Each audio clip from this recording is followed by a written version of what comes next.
Today on Adventures and Things, we tour Chiang Mai.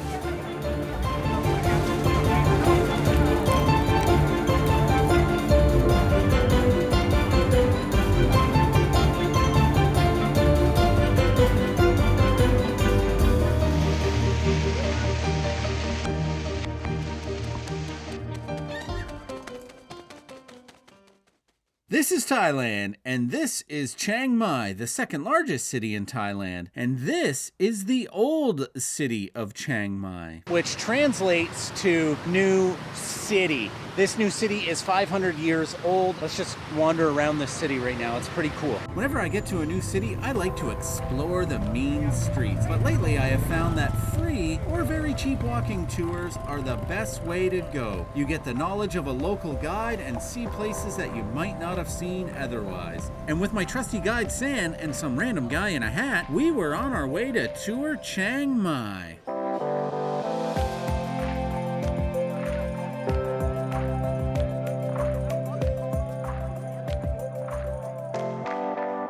So far in Chiang Mai, I have learned that there are a lot of temples, and I'm not saying it's a bad thing, it just doesn't make for good video watching to stop and chat about all of them. And I also lost track of which one is which, so here's some B-roll of a couple temples we visited in no particular order and with no particular reason except they are beautiful.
After learning much about Buddha and his fasting habits, I was starving. So San took us to a market where we looked at market stuff and some very questionable meat.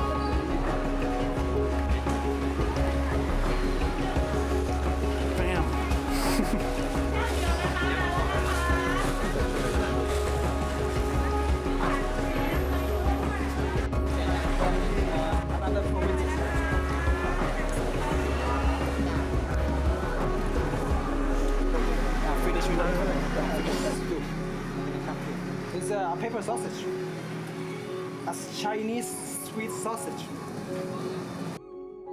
We now come to the end of our tour, and the most interesting thing I learned from San, aside from certain meats giving me diarrhea, is that these glass containers here hold what is known as a symbolic crystal. In Buddhism, you are cremated when you get dead, and they had noticed during these cremations that sometimes there would be a crystal-like substance left behind. Thinking it was a sign of achieving enlightenment, they kept them to symbolize just that. However, we now know that what it actually is when a body is cremated using a certain tree for the fire, it drips a sap, and if it's in a sandy area, the hot sap mixes with the sand and makes a crystal-like substance. And some say on the streets in North America, there is also a crystal-like substance that can bring you enlightenment.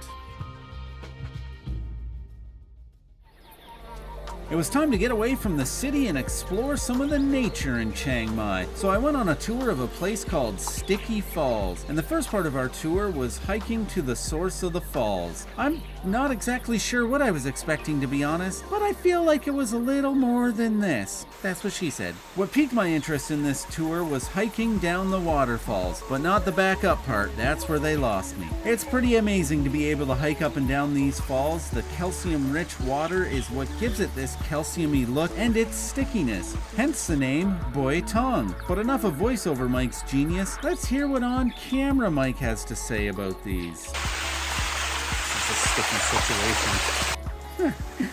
Classic.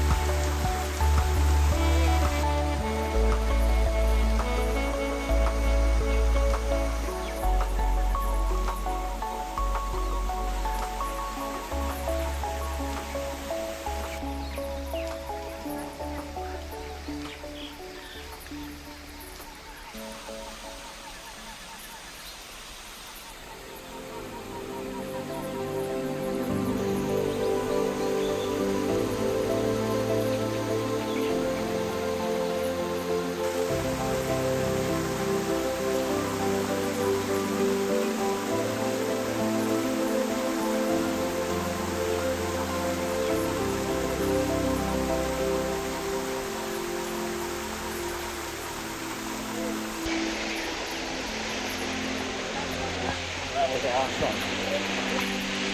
Oh, yeah. After such a wonderful time at Sticky Falls, I wanted to do something most people don't think of to do. Go to the most visited temple in Chiang Mai. This temple is at the highest elevation in Chiang Mai at 1,073 meters. And here's a quick history of the temple. It was said that a king sent what was thought to be a bone of the Buddha with a white elephant into the jungle. It climbed up this mountain, trumpeted 3 times, and dropped dead. The king saw that as an omen and built a temple up here in 1383, which is now haunted by Buddha.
I wanted the tour guide to tell the story of the Buddha here because he was very passionate about it, but as you can probably tell, it was quite difficult to hear him.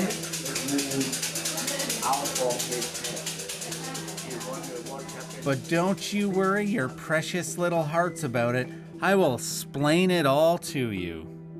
Siddhartha Gautama, who later became known as the Buddha, was born around 563 BCE in Lumbini in present-day Nepal. His birth was accompanied by auspicious signs, and it was prophesied that he would either become a great king or a great spiritual leader.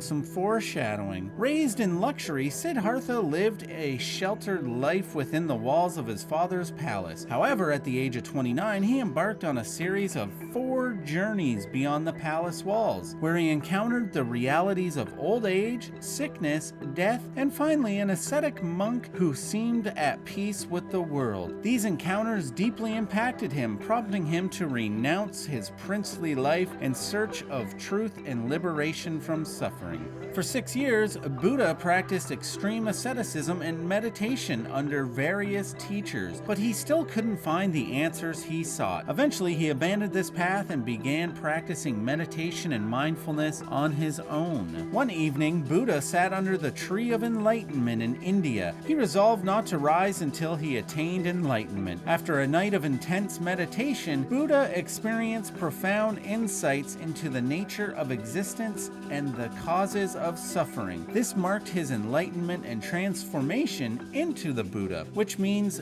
the awakened one.